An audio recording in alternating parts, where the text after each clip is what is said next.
మనం జాబ్స్కి చాలామంది యవనస్తులు జాగ్రత్త వినాలి. మేము బాగా చదువుకొని జాబ్ చేయాలనేవాళ్ళు జాగ్రత్తగా వినాలి. పని చేస్తూ డబ్బులు చాలకుండా ఉన్నవాళ్ళు బాగా గమనించాలి.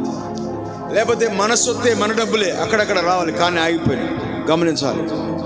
ఆమేన్. అన్నిటికీ రిలేటెడ్ అనమాట. మనము దేవుని యొక్క ఆలోచన జాగ్రత్త వినాలి.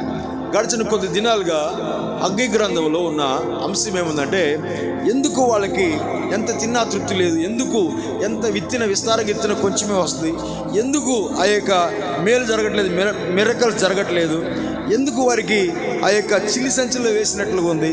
ఆ యొక్క ఇలాగా బైబిల్లో మనం దేవుని యొక్క వాక్యాన్ని మనం ధ్యానిస్తూ వచ్చాం. ఇక్కడ అందులో కూడా ఏంటంటే ఒక ప్రాముఖ్యమైన అంశం చెప్పాను. అదేంటంటే, ఎప్పుడైతే ప్రజల కండిషన్ ఏంటంటే, అసలు ఎందుకు డబ్బులు కావాలో దేవుని యొక్క ఆలోచన తెలియట్లేదు, ఉద్దేశం తెలియట్లేదు. ఎందుకు ధనం కావాలి, ఎందుకు ఆ యొక్క ఐశ్వర్యం ఘనత భూమి మీద దేవుడు పెట్టాడో తెలియట్లేదు. అది ఎవరి కొరకో ఆ యొక్క తెలియట్లేదు. అందుకని ఏం లేని వారుగా ఉన్నారు. చూడండి, బైబిల్ ఏం చెప్తుందంటే, when you know the truth will set you free అని ఉంది. నీవు గ్రహించిన ఆ వాక్యము, ఆ సత్యము నిన్ను స్వతంత్రులుగా చేయను.